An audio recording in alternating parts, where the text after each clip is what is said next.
खबर तवाज़ा शहर के पे नाज़रीन रतो देरो मां जिते पाकिस्तान एक्स सर्विसमैन सोसाइटी तंजीम के अगवानन प्रेस कॉन्फ्रेंस कई है। लाड़काने तंजीम के चीफ ऑर्गेनाइज़र रिटायर्ड हवालदार इसराय इनाम सदाकत भुट्टो, लाड़काने ज़िले के सदर रिटायर्ड सूबेदार मेजर गुलाम शबीर जरवार अवामी प्रेस क्लब पहुंची प्रेस कॉन्फ्रेंस कंदे चयो आहे त पाकिस्तान एक्स सर्विसमैन सोसाइटी तंजीम रिटायर फौजन लाइ आहे।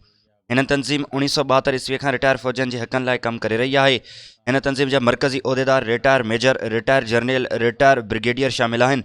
पाकिस्तान जो सदर लेफ्टिनेंट रिटायर्ड जनरल है।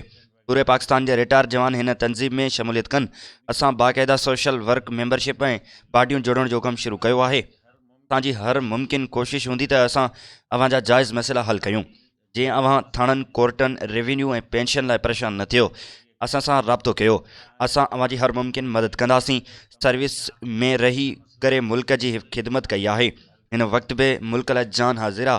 असां हमेशा पंहिंजे मुल्क के इंच इंच की हिफ़ाज़त लाइ तैयार आहियूं।